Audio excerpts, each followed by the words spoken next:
اللہ تعالیٰ نے قرآن پاک کی ایک آیت میں یہ ارشاد فرمایا افلا يعلم اذا بعثر ما في القبور وحصل ما في الصدور ان ربهم بهم يومئذ لخبير. اللہ فرماتا ہے انسان کو کیا یہ معلوم نہیں جس دن وہ قبروں سے اٹھایا جائے گا. اذا بعثر ما في القبور، قبروں سے اٹھایا جائے گا تو ننگا اٹھایا جائے گا، اس کے کپڑے نکال لیے جائیں گے. وحصل ما في الصدور، اور جتنا اس نے سینوں میں چھپایا تھا سب باہر لایا جائے گا، سب کھول دیا جائے گا. ان ربهم بهم يومئذ لخبير. اس دن مولا تعالیٰ کو تم پہچان لو گے کہ وہ ہر چیز کا عالم ہے، ہر چیز کو جاننے والا ہے. اب وہ حال آئے گا قیامت کے دن. میرے آقا صلی اللہ تعالی علیہ وسلم ارشاد فرماتے ہیں قیامت کے میدان میں ایک تیز بدبو نکلے گی جس سے پورے محشر والے کانپ جائیں گے، اور ایک چیخ نکلے گی جس سے محشر کا میدان ہل جائے گا. اور وہ کون لوگ ہوں گے؟ اچانک ایک جماعت کو قریب لایا جائے گا، وہ ننگے ہوں گے، ان کے جسم پر کوئی لباس نہیں ہوگا، اور فرشتے آگ میں تپائے ہوئے لوہے ان کی شرمگاہوں پر مار رہے ہوں گے، مردوں کو بھی اور عورتوں کو بھی، جس کے درد سے وہ چیخ رہے ہوں گے، اور ایک تیز جلنے والی بدبو آ رہی ہوگی. اہل محشر پوچھیں گے یہ کون ہے؟ آواز آئے گی، ملائکہ فرمائیں گے یہ وہ لوگ ہیں جو اپنی شرمگاہوں کی حفاظت نہیں کرتے تھے دنیا میں، جنہوں نے اپنی شرمگاہوں کی حفاظت نہیں کی. آج قیامت کے دن انہیں ننگا لایا گیا ہے، اور ان کو پورے اہل محشر کے سامنے یہ سخت عذاب دیا جائے گا. اور جب وہ قریب آئیں گے پورے قیامت میں موجود لوگ پہچانیں گے، اور ہر ایک کا نام بتایا جائے گا، یہ فلاں کا بیٹا ہے، فلاں کا رشتہ دار ہے، فلاں جگہ رہتا تھا. اہل محشر اس سے کہیں گے تو بڑا اچھا تھا، تیرا تو لباس دنیا میں پاکیزہ لکھتا تھا، تو نے تو ہمارے ساتھ اچھے معاملات کیے تھے، لیکن یہ سب تو نے کس وقت کیا؟ یہ تمام معاملات تو نے کب کیا؟ وہ کہتا رہے گا اے لوگوں میں چھپ کر کے کرتا تھا، میں یہ سوچتا تھا کہ کسی کو خبر نہ ہوگی. ما لهذا الكتاب لا يغادر صغيرة ولا كبيرة الا احصاها. وہ کہتا ہے یہ کیسی کتاب آج مولا نے میرے سامنے رکھ دی، میری کوئی چھوٹی چیز بھی اس میں نہیں چھوڑی گئی، کوئی بڑی چیز بھی نہیں چھوڑی گئی، ساری چیزیں رب قدیر سامنے لائے گا. میرے عزیزو، کیا ہمیں آخرت کا خوف نہیں؟ کیا مسلمان ہونے کے بعد ہمارے سینوں میں رب تبارک و تعالیٰ کی پکڑ کا خوف نہیں؟ اور اس کریم خدا نے جہاں اپنے کرم، لطافت، رحمت کا ذکر فرمایا ہے، یقیناً وہ رب بڑا رحیم ہے، بڑا کریم ہے، مہربان ہے، بے حساب گناہوں کو بخشے گا. ساتھ ہی اس نے یہ بھی ارشاد فرمایا ان بطش ربک لشدید، بے شک تمہارے رب کی پکڑ بہت سخت ہے، تمہارے رب کی پکڑ بہت سخت ہے.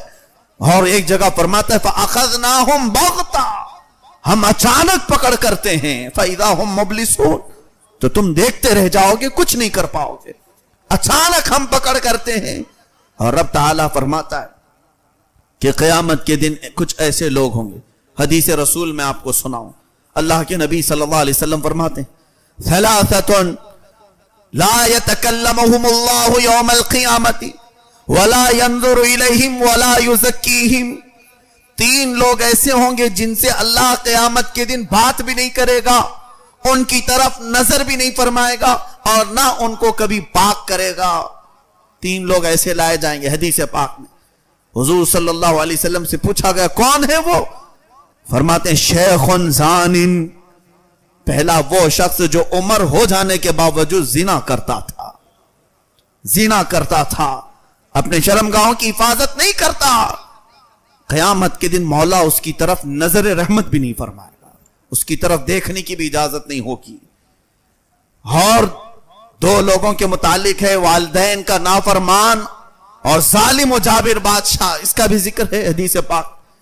لیکن یہ شیخ زانن جو کہا گیا، یعنی جو زنا کرتے کرتے بوڑھا ہو گیا، عمر ہو گئی. اسی لیے مولا تعالیٰ نے اگر آپ کو آج عقلیں سلامت رکھی، ان بے حیائیوں کے قریب بھی جانے سے توبہ کرو. قرآن کے 15ویں پارے میں مولا نے، دیکھیں آپ کتنی نفیس بات ہے، کتنی عمدہ بات ہے قرآن کی. یوں نہیں فرمایا کہ زنا مت کرو، لا تزنو، زنا مت کرو، بلکہ اس سے پہلے یہ فرماتا لا تقربوا الزنا، تم زنا کے قریب بھی مت جاؤ۔ زنا تو بہت دور کی بات ہے، قریب بھی مت جاؤ کہ تمہیں ہلاک و برباد کر دے گی یہ چیز۔ قریب کا مطلب یہ ہے، اللہ کے نبی صلی اللہ علیہ وسلم ارشاد فرماتے ہیں سب سے پہلے آنکھیں زنا کرتی ہیں، اور اس کے بعد زبان زنا کرتی ہے، پھر اس کے کان لذتوں سے زنا کرتے ہیں، اخیر میں حقیقی زنا کا مرتکب ہوتا ہے جو اس کی شرمگاہ کرتی ہے۔ اس سے پہلے یہ تمام چیزیں کر جاتی۔ زبان بات چیت کر کے تعلقات قائم کرتی ہے، آنکھیں لوگوں کی اور عورتوں کی خوبصورتی اپنے اندر بسا کر زنا کر لیتی، کان اس کے میٹھی باتیں سن سن کر کے مزے لیتے اور زنا کرتے۔ پھر ایک وقت ایسا آتا ہے کافی دیر کے بعد وہ حقیقی زنا کا مرتکب ہوتا ہے۔ اس لیے رب ذوالجلال نے فرمایا تم ان چیزوں کے قریب ہی مت جاؤ، زنا دور کی بات۔ عزیزان گرامی، امام غزالی رحمت اللہ تعالی علیہ نے بہت ساری چیزیں لکھی جس میں انسان گرتا ہے۔ ان میں سے خاص ایک چیز کہ اللہ تعالیٰ نے عقل دی ہے، عقل دینے کے باوجود شہوت کا استعمال زیادہ کرتا ہے، اپنے جسم کو شہوت کا غلام بنا لیتا ہے، شہوت کا پرستار ہوتا ہے۔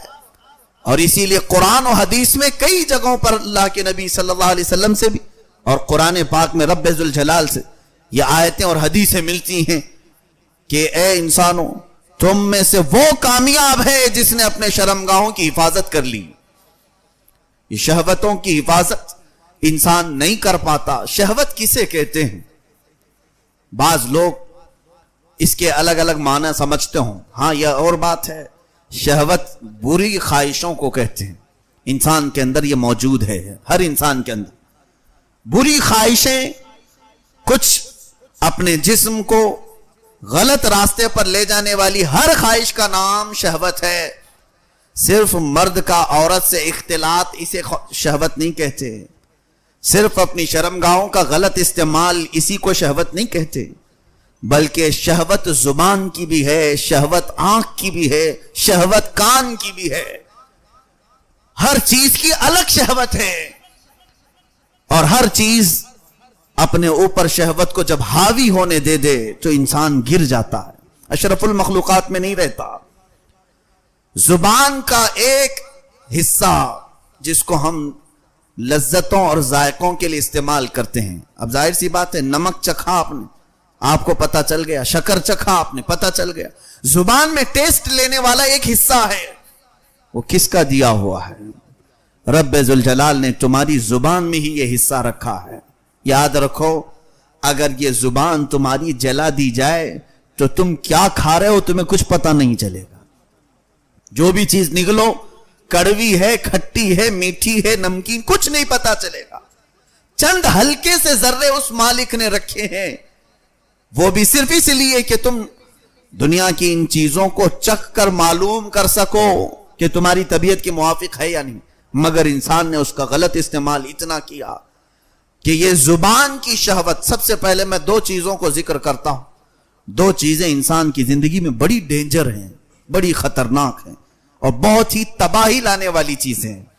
ایک زبان، اللہ کے نبی صلی اللہ علیہ وسلم ارشاد فرماتے ہیں من یضمن لی ما بین لحییہ وما بین رجلیہ اضمن لہ الجنہ، جس نے مجھے دو چیزوں کے حفاظت کی ضمانت دے دی، گارنٹی دی، میں اس کے جنت میں لے جانے کی گارنٹی دیتا ہوں۔ حضور صلی اللہ علیہ وسلم کا فرمان۔ دو چیزیں کیا ہیں آقا؟ فرماتے ما بین لحییہ، دو جبڑوں کے بیچ میں جو حصہ ہے زبان، وما بین رجلیہ، اور دونوں رانوں کے بیچ میں دو حصہ ہے، مرد ہوں یا عورت۔ حضور فرماتے ان دو چیزوں کی حفاظت کی کوئی گارنٹی مجھے دے دے۔ یا رسول اللہ صلی اللہ علیہ وسلم ہم اس کی حفاظت کریں گے۔ آقا فرماتے ہیں میں تمہارے جنت میں لے جانے کی ضمانت دیتا ہوں۔ یہ دو چیزیں کہنے کو بہت ہلکی ہیں اور اس انسان کے لیے سب سے زیادہ ہلاکت کی یہی دو چیزیں ہیں، اور ہمارے پارٹ میں سب سے چھوٹی چیزیں، ہلکی چیزیں، ان کے تمام چیزوں کی تباہیاں اور بربادیاں پوری دنیا کو غلاظتوں میں رکھی ہیں۔ آج پوری دنیا جو آج عجب عجب تماشے پیش کر رہی انہی دو چیزوں کے لیے، صرف یہ دو چیزوں کی۔ یا زبان کے چٹخارے کے لیے یا اپنی شرمگاہ کی خواہشیں پوری کرنے کے لیے. آج دنیا ننگی ہوتی ہے تو انہی شہوتوں کے لیے. آج دنیا اپنا جسم بیچ رہی ہے انہی خواہشوں کے لیے. انسان اپنی تمام انسانیت کی حدیں پھلانگتا ہے. جب یہ غالب آ جاتی ہے اس کے اوپر شہوت تو اندھا ہوتا ہے، اور وہ سارے کانڈ باہر آتے ہیں جو آصفہ نام کی بچی کے ساتھ ہوئے تھے.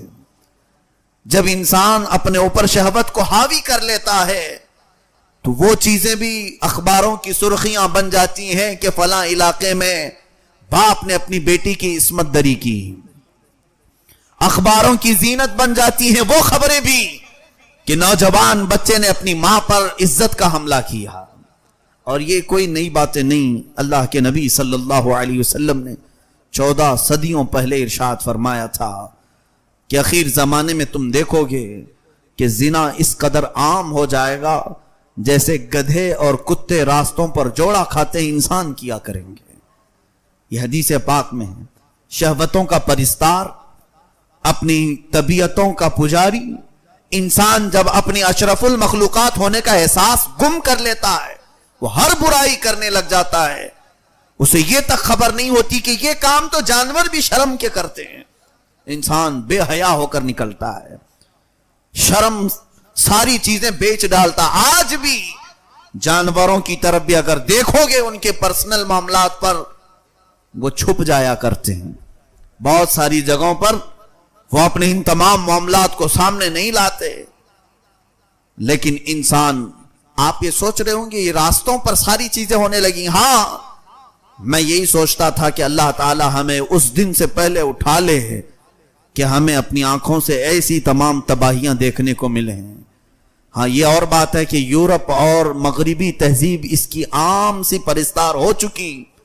وہ بے حیائی کے راستے پر چل پڑے، مگر مشرق وسطی یا پھر ہند و پاک یہ تمام علاقے اب بھی ہماری روایتوں پر باقی ہیں. مگر اس کے باوجود انٹرنیٹ کی دنیا نے تو سب کو ننگا کر رکھا ہے.